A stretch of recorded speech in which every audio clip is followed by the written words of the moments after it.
Ce sont parfois des transes volontaires. On pense par exemple au vaudou. La Nouvelle-Orléans a vu naître le vaudou en Amérique. C'est la capitale du mystère, made in America. Les coups de feu auraient tendance à attirer l'attention. Il a même utilisé la méthode de Jack l'Éventreur en disant qu'il expédiait cette lettre depuis l'enfer. En 1825, une riche femme de la Nouvelle-Orléans est soupçonnée de torturer ses esclaves. Qui osera confronter la belle et terrible marâtre? De 1910 à 1918, un mystérieux tueur terrorise les habitants de la Nouvelle-Orléans, sauf les amateurs de jazz, qu'il a promis d'épargner. En 1837, une grande prêtresse vaudou fait la pluie et le beau temps en Louisiane. Les Blancs la craignent, les Noirs la vénèrent. D'où lui vient ce pouvoir occulte? Meurtre, magie noire et sortilège, à dossier mystère.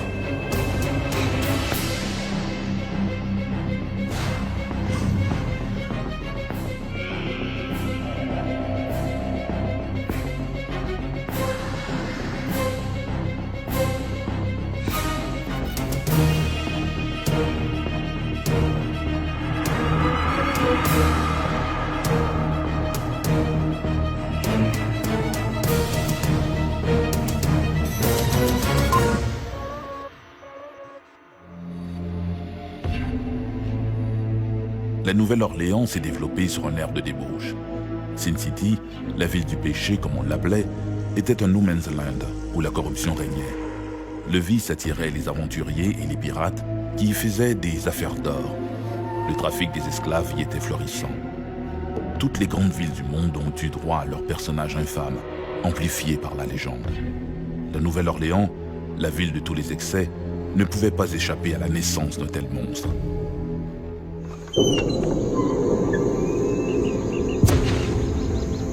À bout de souffle, la fillette bondit dans la cour, la matrone toujours sur les talons.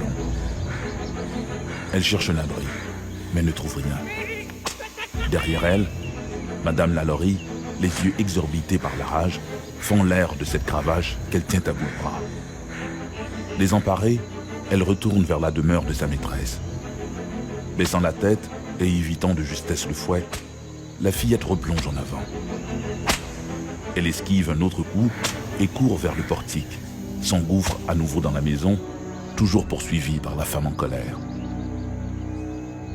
Sans ralentir, elle grimpe les escaliers qui mènent à la terrasse aménagée sur le toit. Elle est prise au piège.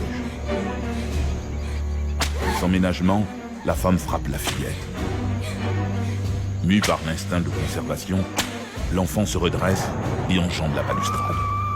Comme un pantin désarticulé, son corps s'écrase sur les gravats de la cour intérieure. Doucement, Madame Lalaurie se penche sur le garde-fou. Tout en bas, la fillette est immobile. L'angle que forment sa tête et son corps montre qu'elle s'est brisé le cou en tombant. Sans se soucier davantage du sort de l'infortunée négresse, Madame Lalaurie retourne à ses occupations. Après tout, elle donne une réception ce soir, et il y a tant à faire. Marie-Delphine McCarthy voit le jour le 19 mars 1787. Elle est le deuxième enfant de Louis-Barthélemy McCarthy et de Marie-Jeanne L'Érable. Les McCarthy formaient un clan très étendu et très puissant à l'époque de la Louisiane coloniale. Ils étaient officiers militaires, propriétaires de plantations, marchands ou fonctionnaires, une famille très puissante. Ils sont riches et ils offrent à leurs enfants une éducation bourgeoise et leur apprennent les bonnes manières. Une bienséance qui, en quelque sorte, restera l'un des charmes de Marie-Delphine. Elle semble avoir été une fillette heureuse durant son enfance et son adolescence. Et les gens remarquaient à quel point elle était jolie. Sa famille était, encore à cette époque, très en vue dans la société. En 1800, alors qu'elle vient de fêter son 14e anniversaire, elle épouse Ramon López y Angulo de la Candelaria, un magistrat espagnol de 20 ans son aîné. Tant la loi civile que le droit canon étant la loi de l'Église, permettait à des jeunes filles aussi jeunes que 12 ans de se marier, dans la mesure où les parents accordaient leur consentement.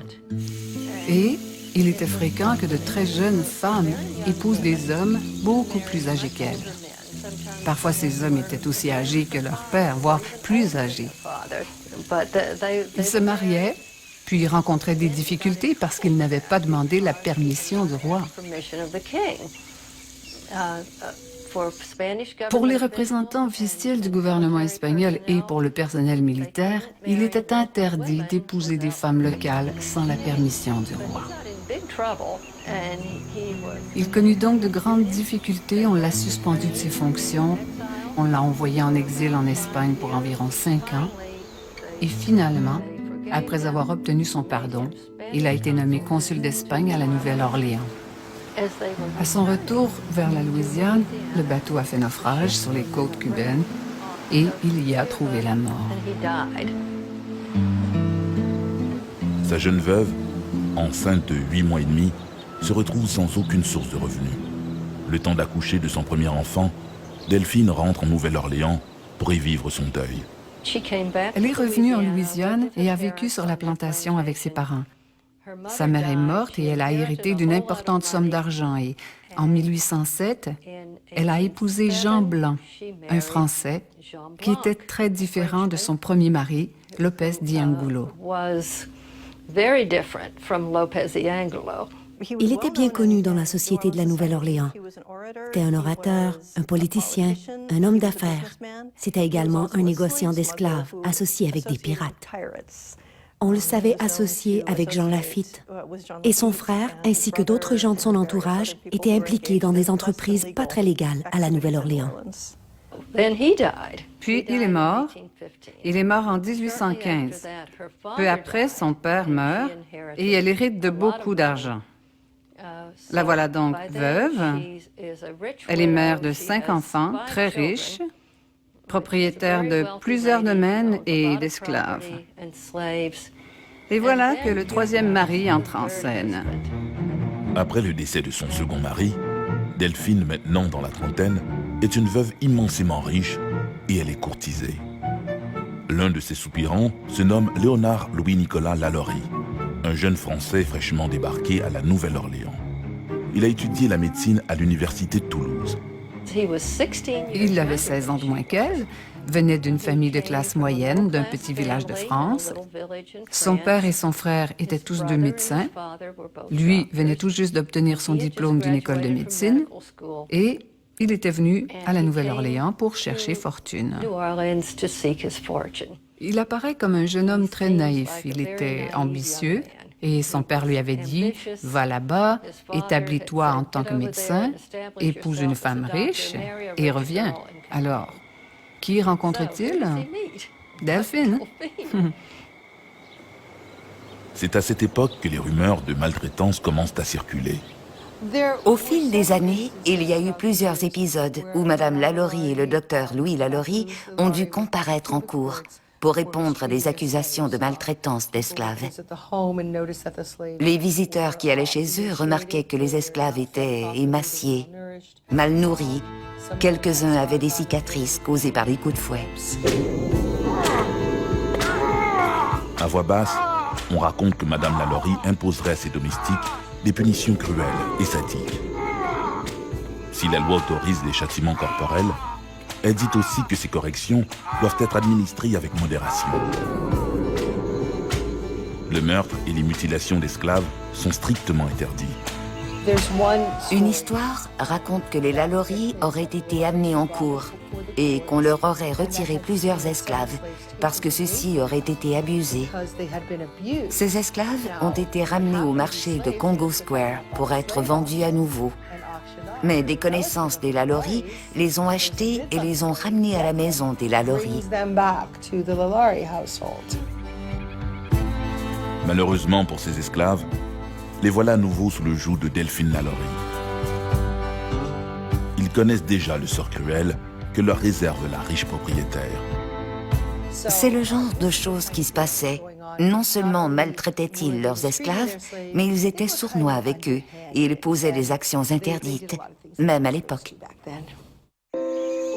En 1831, les Lalaurie emménagent dans leur nouvelle maison du vieux quartier français. C'est l'une des maisons les plus cossues du quartier et les Lalaurie ont déboursé une fortune pour sa construction. Les extravagances du couple ne s'arrêtent pas qu'au luxe de leur intérieur. Ils étaient reconnus et appréciés par leur père, essentiellement pour les cocktails extravagants qu'ils organisaient fréquemment. Madame Lalaurie organisait des dîners, des bals et des soirées dans sa maison de la rue Royale, mais les gens ne l'aimaient pas vraiment.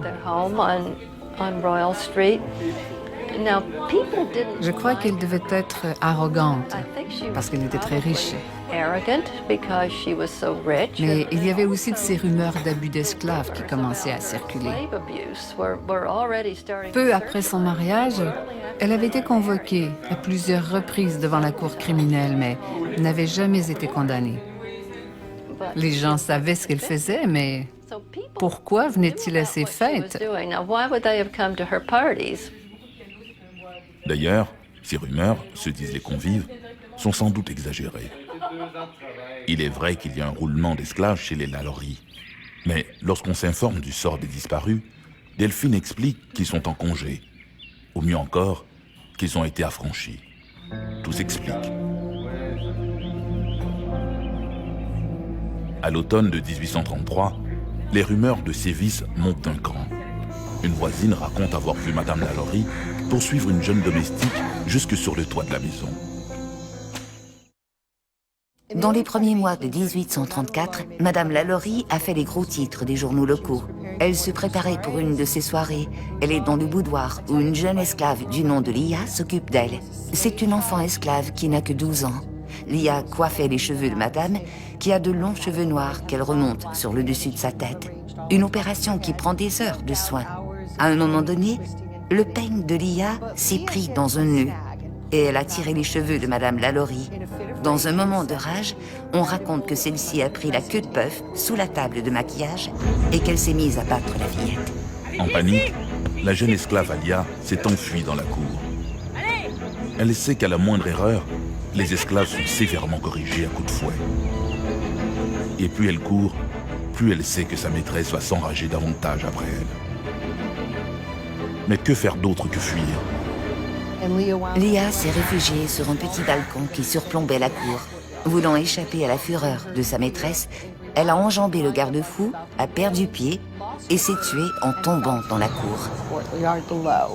Le lendemain, un voisin qui avait entendu des cris a prévenu la police en disant qu'il avait aperçu Madame Lalaurie debout sur le balcon avec un fouet à la main. La maîtresse se serait débarrassée du corps en demandant à son fidèle majordome, prénommé Bastien, de le jeter au fond du puits.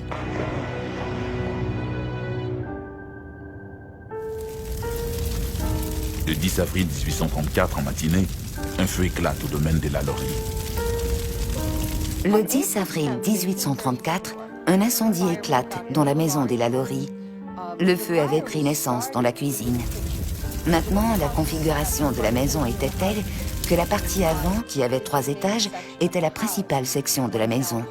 Ce qui forme maintenant les appartements tout autour de la cour constituait le quartier des esclaves et la cuisine était dans cette partie. Plusieurs voisins et amis se sont rassemblés pour porter secours et combattre le feu. Un de ses voisins, qui vivait juste de l'autre côté de la rue, était le juge Jean-François Canonge.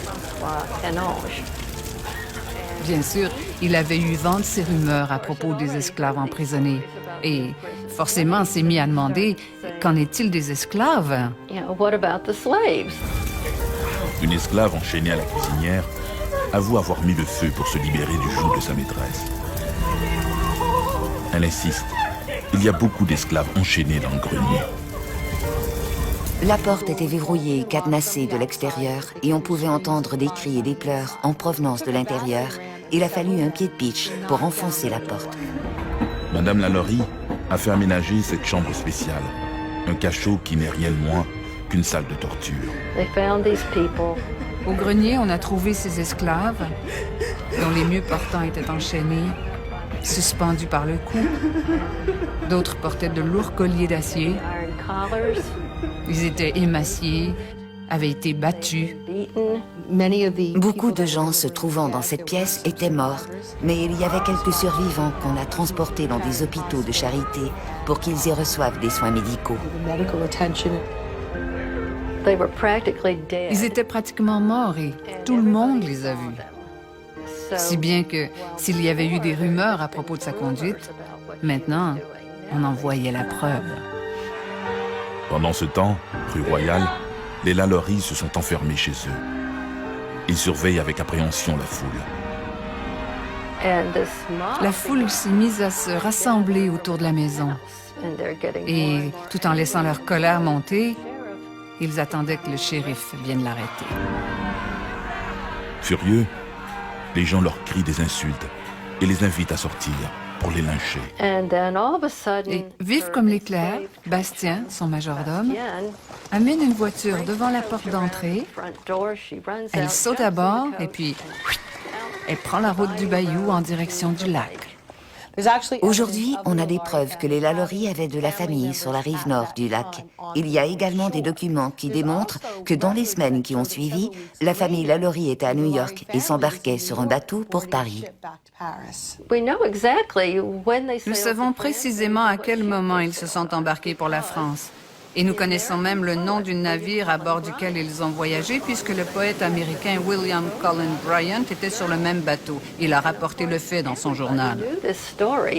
Bien sûr, tout le monde connaissait cette histoire. Et il a écrit « Madame Lalaurie était à bord et elle semble avoir été très embêtée par la manière dont les passagères américaines la traitaient et l'ignoraient. » Et il ajoute « On l'a souvent vue en larmes. » Donc, ils sont arrivés en France et se sont d'abord rendus dans le village du docteur Lalaurie, Villeneuve-sur-Lac. Puis ils se sont rendus à Paris, où ils se sont installés dans un grand appartement. Et éventuellement, le docteur Lalaurie partira. Je crois qu'il en avait finalement eu assez d'elle. Il se rendra à la Havane et ne se reverront jamais. Elle continuera à vivre là jusqu'à sa mort en 1849. Ses funérailles auront lieu à Paris et elle sera inhumée au cimetière Montmartre. Mais en 1851, son corps fut exhumé et retourné en Louisiane, où il repose aujourd'hui dans une tombe à Saint-Louis, dans le cimetière Number 1. Le personnage de Delphine Lalaurie a marqué l'histoire de la Louisiane. Stigmatisés par l'horreur, les passants de la Nouvelle-Orléans ont longtemps affirmé avoir entendu des cris et des pleurs venant de la riche demeure abandonnée par l'infâme maîtresse.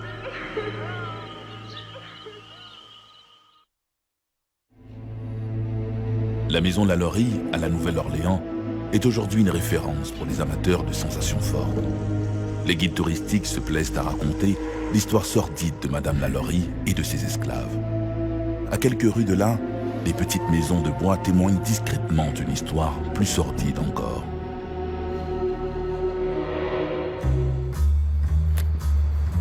Arrivé derrière la maison, il s'arrête, attentif. Il n'y a aucune lumière derrière les fenêtres. Ou bien les locataires sont absents, ou bien ils dorment. L'inconnu s'approche de la porte. À cause de la chaleur, les occupants ont laissé le bâton intérieur ouvert. Seule la porte moustiquaire est fermée. Elle est verrouillée de l'intérieur. Il sort de sa poche un rasoir coupe-chou, l'ouvre et découpe un coin du fin grillage. Son cisaillage terminé, il y glisse sa main et à tâtons cherche le verrou. Un verrou qu'il fait glisser sans problème. La voie est libre. Pendant un instant, l'homme reste là, sur le palier. De sa poche revolver, il sort une lampe Tylo. L'homme sourit. Il connaît bien cette petite épicerie pour y être venu maintes fois. Au gré de son exploration, il aperçoit une hache. Il la prend par le manche, la lève à bout de bras. Puis, hache à la main, il monte à l'étage. Il est temps, se dit-il. L'intrus sent dans sa poitrine son cœur qui bat la chamade. la hache levée à bout de bras, et l'abat sur la tête de l'homme endormi. L'assassin relève son arme et assassine aussi la femme.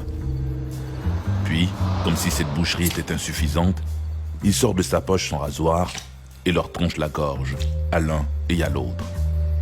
Une fois son crime consommé, il range sa lame, reprend sa hache et quitte les lieux. Il regagne Magnolia Street en fredonnant When the Sun Go Marching In. Après tout, rien ne vaut un petit air de jazz pour décompresser. La nuit, la Nouvelle-Orléans s'anime sur des airs de jazz. En 1911, puis en 1918, le jazz a servi de trame sonore à 2 mystérieuses vagues de meurtres en série, celle du tueur à la hache. Le crime non résolu le plus important de l'histoire de l'humanité est probablement celui du tueur à la hache. Une série de meurtres à la hache s'est déroulée entre 1911 et 1912 dans la partie ouest de l'État de la Louisiane, près de la frontière du Texas. Ces meurtres semblaient se rapprocher de la ville, puis vers la fin de l'année 1912, ils se sont arrêtés.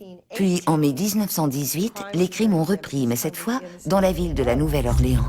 La seconde vague de meurtres du tueur à la hache est particulièrement sanglante. Elle débute la nuit du 22 mai 1918.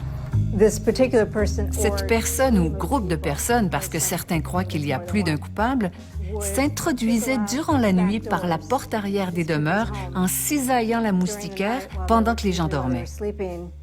Une fois entrés, il les frappait avec une hache ou parfois leur tranchait la gorge avec un rasoir. Après avoir fracassé la tête de Joseph et Catherine Maggio, le tueur, par précaution ou par sadisme, leur tranche la gorge, question de bien finir le travail. Sur ce, il tourne les talons et disparaît dans la nuit. Quelques instants après le crime, et ce malgré la sévérité de ses blessures, Joseph Maggio reprend conscience et hurle à l'aide. Ce sont ses frères, Jack et Andrew, qui habitent un appartement aménagé de l'autre côté de la maison, qui courent à son chevet. Mais en arrivant sur place, ils trouvent le moribond de nouveau inconscient. Il meurt quelques minutes plus tard. C'est la consternation. Pendant un temps, les enquêteurs suspectent les frères Maggio du crime. Mais ceux-ci ont des alibis confirmés. La police envisage alors la piste d'un rôdeur qui aurait assassiné les Maggio pour les voler. Il ne semble pas y avoir de motif particulier à ces meurtres. Ce n'était pas pour le sexe, car il n'y avait pas de viol. Ce n'était pas pour de l'argent non plus, puisqu'il n'y avait pas de vol. Le seul indice laissé par l'assassin est cette hache maculée de sang retrouvée près de la porte arrière. Cette affaire de meurtre à la hache rappelle aux Néo-Orléanais de bien macabres souvenirs. En 1911, 3 épiciers italiens et leurs femmes ont été assassinés à la Nouvelle-Orléans. Le modus operandi du tueur était toujours le même. L'assassin s'introduisait dans la demeure de ses victimes en cisaillant la moustiquaire arrière et les tuait à coups de hache, une arme qu'il abandonnait sur les lieux du crime. Des coups de feu auraient eu tendance à attirer l'attention. Il est probable que le tueur à la hache, celui qu'on surnomme le tueur à la hache, ait utilisé une hache parce que c'était une arme facilement disponible. Tout le monde possède une hache. Et de fait, lors de certains de ces meurtres, la hache a été identifiée par les survivants comme appartenant à la victime. Il est probable que le meurtrier arrivait à la maison et attrapait la première arme qui lui tombait sous la main après s'être introduit par la porte arrière. Avec l'assassinat du couple Maggio, la presse s'interroge.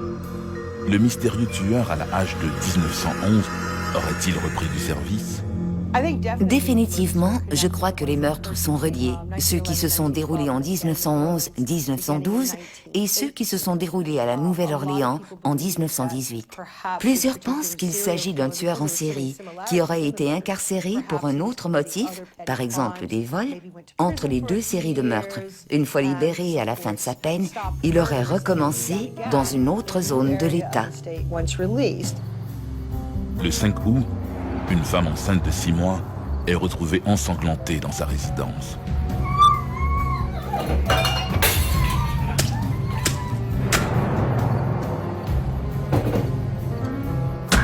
5 jours plus tard, c'est un certain Joseph Romano qui est assassiné dans son sommeil. Les policiers découvrent encore une fois que l'assassin est passé par la porte de derrière en découpant la moustiquaire. Il apparaît de plus en plus évident qu'un tueur en série a fait de la Nouvelle-Orléans son terrain de chasse. Beaucoup de gens, incluant des policiers, ont cru que la mafia pouvait avoir un rôle à jouer dans ces affaires, parce qu'il y avait une sorte de processus d'exécution dans ces meurtres. La motivation semblait relever d'un manège de chantage de la main noire. La main noire est une tactique de chantage que la mafia avait développée et perfectionnée dans les premières années du 20e siècle. En un mot, un racket de protection. Voilà ce que c'était devenu. Vous menacez le propriétaire d'un commerce, il doit vous payer ou quelque chose de désagréable va lui arriver. Et dans ce cas-ci, ce désagrément était l'assassinat. Charles Cortimiglia, sa femme Rose et leur fillette de 6 mois sont agressés dans leur sommeil. Les époux, encore une fois des petits commerçants, survivent à leurs blessures, mais pas leur enfant. Remise de l'attaque, Madame Cortimiglia accuse bientôt des épiciers rivaux, Frank Giordano et son père Orlando, d'être les agresseurs. Les Giordano sont arrêtés. Madame Cortimiglia reviendra éventuellement sur son témoignage, forçant la relaxe des Giordano. 4 jours après l'agression contre les Cortimiglia, le Times-Picayune, le plus important quotidien de la Nouvelle-Orléans, publie une lettre signée apparemment par le tueur. En mars 1919, quelqu'un s'identifiant comme le tueur à la hache écrit une lettre au Times-Picayune en affirmant qu'il allait perpétrer sa prochaine attaque à un moment précis, minuit 15, et qu'il allait épargner quiconque ferait jouer du jazz dans sa maison. Et bien sûr, cela a plongé la population dans une frénésie musicale. De toutes les maisons émanaient des airs de jazz, de peur que s'ils ne le faisaient pas, le tueur à la hache allait venir chez eux. À ce point, les gens croyaient avoir affaire à une sorte de créature surnaturelle. Il a même utilisé la méthode de Jack l'Éventreur, en disant qu'il expédiait cette lettre depuis l'enfer. Le 19 mars, aucune agression n'est rapportée. Il faut dire que ce soir-là, les citoyens n'ont jamais autant fait jouer du jazz sur leur gramophone. Maintenant, s'agit-il d'une blague imaginée par quelqu'un ou était-ce vraiment le meurtrier? Personne ne sait. Le 27 août, Steve Boca, un épicier, est agressé dans sa résidence d'Elysian Fields Avenue. Le 3 septembre, un homme se glisse par la fenêtre de la chambre de Sarah Loman et la frappe à coups de hache. Par miracle, la femme survit à ses blessures. La dernière attaque du tueur à la hache s'est produite en octobre 1919. Un épicier nommé Michael Pepitone est assassiné dans son lit. Son épouse n'a pas été blessée, bien qu'elle ait été là au moment de l'attaque. Ce sera la dernière attaque du tueur à la hache. Et même cette attaque sera remise en question par les experts parce que le tueur n'a pas utilisé une hache. Le tueur a utilisé une barre de fer ou une lourde pièce de métal, ce qui nous ramène à l'hypothèse que c'est peut-être le seul objet qu'il ait pu attraper lorsqu'il est entré dans la maison à 2 heures du matin. Ce sera la dernière attaque. Et personne ne sait pourquoi les attaques s'arrêteront là. Aucun autre meurtre portant la signature du tueur à la hache ne sera jamais rapporté à la Nouvelle-Orléans, ni dans les environs. À l'instar du célèbre Jack l'Éventreur, qui a fait trembler Londres 29 ans plus tôt, l'assassin de la Nouvelle-Orléans ne sera jamais appréhendé. La police fera même référence au cas de Jack l'Éventreur. Dans un article, un détective à la retraite, John D'Antonio, dira « Jack l'Éventreur n'a jamais été capturé, alors ne comptez pas sur nous pour capturer le tueur à la hache. » Et bien sûr, ils ne l'ont jamais capturé. Depuis, le mystère de son identité n'a cessé de faire fantasmer les amateurs de crime. Pendant un temps, plusieurs d'entre eux ont accusé un certain Joseph Monfrey d'être le meurtrier fantôme. Mon sentiment est que Joseph Monfrey était le tueur à la hache. C'était un membre de la main noire qui pratiquait l'extorsion. Il a passé un moment en prison pour avoir lancé une bombe dans une épicerie. Il était à la Nouvelle-Orléans et connaissait Madame Pepitone. Elle a épousé un autre propriétaire d'épicerie d'origine italienne, nommé Monsieur Albano, lequel a disparu à Los Angeles. On l'a présumé mort. On ne l'a jamais revu. Joseph Monfray était venu à la maison de Madame Pepitone pour lui réclamer 500 $. Monfray avait probablement kidnappé M. Albano et réclamait une rançon à Madame Pepitone, qui l'a abattu.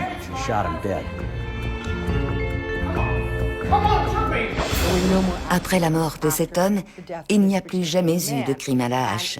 Et sans preuve pour vraiment appuyer cette thèse et solutionner les crimes, cela porte à croire que c'était relié à la mafia et que cette femme savait qui était le meurtrier à la hache. Le tueur à la hache n'a jamais été capturé, jamais amené devant une cour de justice, personne n'a jamais témoigné contre lui, il n'a jamais été condamné. Nous ne savons tout simplement pas qui il était. Qui était alors le mystérieux tueur à la hache de la Nouvelle-Orléans? S'agissait-il vraiment d'un membre de la mafia italienne ou bien d'un psychopathe amateur fou de jazz? Le meurtrier n'a jamais été pris, ainsi son histoire demeure-t-elle un mystère dans les annales de la ville. Mais c'est quelque chose qui a effrayé beaucoup de gens et qui a laissé un souvenir indélébile dans notre ville.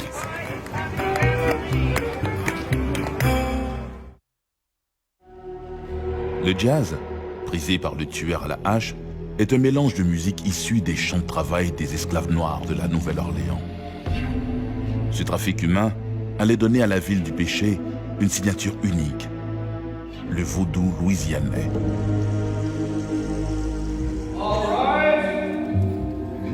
Dans la salle du tribunal, le juge fait son entrée. L'accusé, le fils d'un riche marchand, est anxieux. Les preuves contre lui sont accablantes. 3 piments ont été placés sous la chaise du juge ce matin-là. Le magistrat les repousse du pied. Faisant mine de rien, il jette un œil distrait à l'assistance. Il la voit.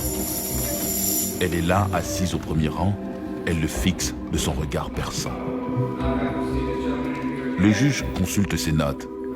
Les procédures commencent. L'accusé sait qu'il n'a aucune chance d'échapper à une condamnation.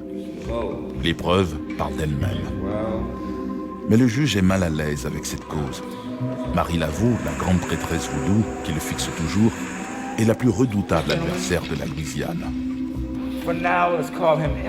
Le juge ne porte qu'un intérêt mitigé aux arguments de l'accusation. Sa préoccupation n'est plus de trouver l'accusé coupable, mais de savoir comment, lui, il pourra échapper au mauvais œil de Marie Laveau. Contre toute attente, le juge tranche. Non coupable. À la consternation générale, il quitte le tribunal. Personne dans la salle n'avait prévu ce dénouement, sauf Marie Laveau, qui esquisse vers le prévenu un sourire de satisfaction.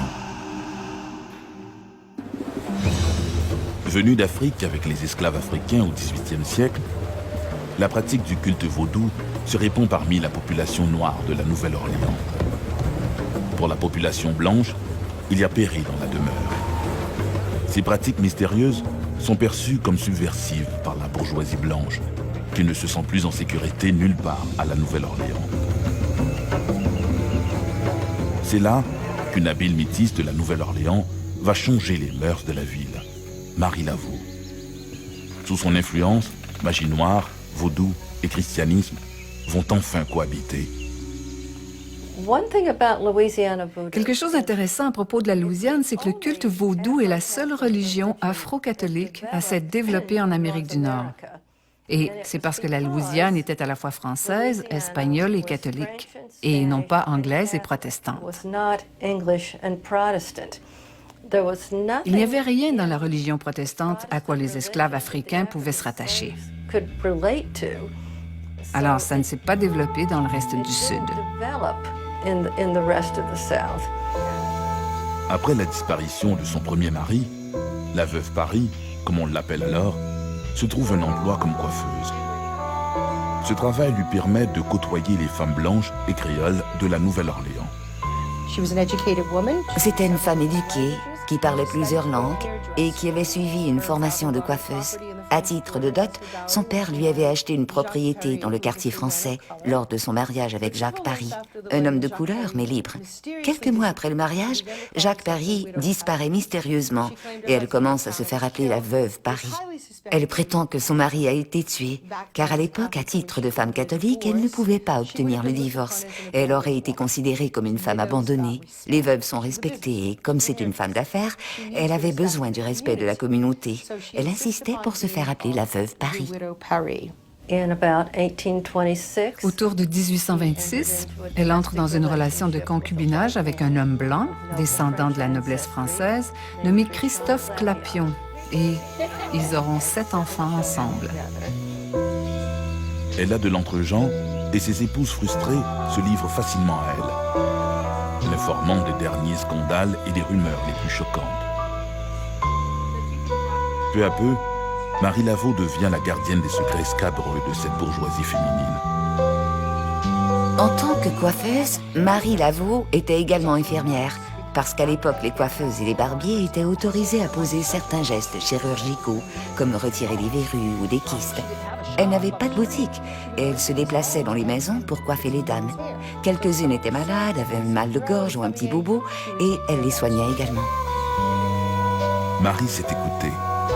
Elle sait aussi utiliser ces informations à bon escient. Son omniscience de la vie mondaine lui vaut bientôt la réputation d'être une voyante extra-lucide. Et ça lui plaît. Ses clientes croyaient qu'elle savait tout et qu'elle était capable de prédire l'avenir. Et bonne part de ce talent venait probablement du fait qu'elle était coiffeuse. Elle coiffait toutes les femmes et on sait que celles-ci aiment bien parler lorsqu'elles se font coiffer. Alors elle entend tous les commérages de la ville, ce qui contribue également à construire sa réputation de femme savante, alors qu'en fait, elle était simplement bien informée. Elle offre des consultations et débute un commerce de gris-gris, d'amulettes, de talismans et de filtres d'amour. Les affaires vont rondement et Marie s'impose de plus en plus comme une puissante prêtresse vaudou. Marie Laveau était une prêtresse du culte vaudou. Et le vaudou est une religion. Elle ne pratiquait pas la sorcellerie ou la magie noire, qui sont des pratiques totalement différentes. Dans toutes les religions, vous avez la religion et les rites. Vous pouvez être religieux sans pratiquer les rites et vice-versa. Marie Laveau rencontrait diverses clientes ou membres de sa congrégation chez elle, rue Sainte-Anne. Et elle pratiquait divers rituels pour elle, des cérémoniales de guérison, et elle fabriquait divers accessoires pour elle, comme des amulettes, qu'on nomme gris-gris en Louisiane, un nom d'origine sénégalaise. Et ces gris-gris prenaient la forme de petits sacs, de petits paquets. Parfois, c'était un liquide dans une bouteille que vous deviez verser dans l'eau avant d'y prendre votre bain, ou encore des herbes à l'odeur sucrée qu'il fallait faire brûler. On la voit régulièrement aux réunions de la place Pontchartrain, où elle participe aux danses rituelles en caressant le serpent jeté sur ses épaules. Après la naissance d'une première fille également baptisée Marie, Marie Laveau quitte son emploi de coiffeuse pour se consacrer exclusivement à son commerce vaudou. Ces initiatives vont transformer radicalement le visage du culte en Nouvelle-Orléans. Chaque semaine, les membres de sa congrégation se rencontraient là. Ils priaient et chantaient. Des musiciens venaient jouer du tambour et des instruments de musique d'origine africaine. Et les gens dansaient en invoquant les esprits. Sacrée grande prêtresse vaudou, Marie Laveau comprend le besoin des esclaves de se rattacher à leurs racines et en même temps, cette peur des Blancs devant ces rituels magico-religieux pour le moins insolites. Fervente catholique, Marie va introduire, ou plutôt associer, certaines figures populaires du christianisme à des personnages du culte vaudou. Dans les années 1830, le vaudou, qui est un amalgame de pratiques spirituelles et de religions africaines et de catholicisme, était très largement accepté. Mais le temps passant et la Louisiane devenant de plus en plus américaine, la répression a commencé. Nous avons tendance à craindre ce que nous ne connaissons pas. Et quand le vaudou est arrivé dans la ville, même si les religions du Congo avaient été présentes depuis plus d'un siècle, c'était sous contrôle. C'étaient les esclaves qui pratiquaient ces rituels. Alors les gens se fermaient les yeux, c'était un truc d'esclaves. Mais le vaudou est arrivé en Nouvelle-Orléans via les gens libres. Et on ne pouvait plus le contrôler. Et je crois que c'est de là qu'est née la peur. Et la police a commencé à interrompre les cérémonies vaudou et à arrêter les participants. Mais ce n'était jamais parce qu'ils avaient pratiqué le vaudou. Ils utilisaient une loi interdisant des réunions mixtes, c'est-à-dire un rassemblement réunissant des esclaves et des gens libres. Et rappelons-nous que la congrégation de Marie Laveau, ainsi que les autres congrégations vaudou, étaient fortement mélangées. Le secret des pratiques vaudou étant source de méfiance, Marie Laveau invite les journalistes et même la police à assister à ces réunions rituelles. Le vaudou perd ainsi, peu à peu, son aura occulte au profit d'une reconnaissance générale. Sa réputation grandit de pair avec son influence. Des gens viennent des quatre coins de la Louisiane pour la consulter. On lui attribue tous les pouvoirs. Les politiciens ont recours à ses services pour lesquels elle est payée grassement, afin de s'assurer de l'issue d'une élection ou d'une nomination. Marie Laveau est apparemment l'élu des dieux, et mieux vaut ne pas s'en faire un ennemi. Marie Laveau était très aimée et respectée à la Nouvelle-Orléans. Et même dans le reste du pays, les gens venaient de partout pour la visiter, pour la consulter.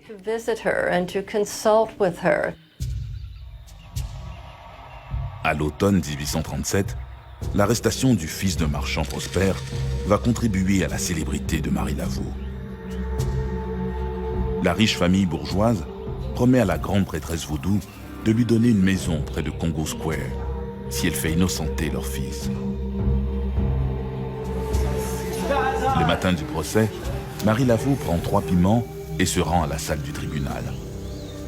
À l'insu de tous, elle dépose les 3 piments sous la chaise du juge et prend place dans l'assistance. Le juge connaît les sortilèges vaudous et il comprend le message. Après délibération, il déclare l'accusé non coupable. Était-ce réellement les influences magiques du vaudou ou le juge a-t-il craint que Marie Laveau, la femme qui sait tout, ne révèle à son sujet quelques secrets inavouables? Heureux de la tournure des événements, le commerçant offre à la prêtresse une petite maison sise au 1020 rue Sainte-Anne, une maison qu'elle habitera jusqu'à sa mort. À sa mort, chaque journal de la Nouvelle-Orléans a publié un éloge funèbre ou une note souvenir dont la plupart étaient louangeurs. Certains l'étaient moins, mais ils ne représentaient pas l'opinion générale.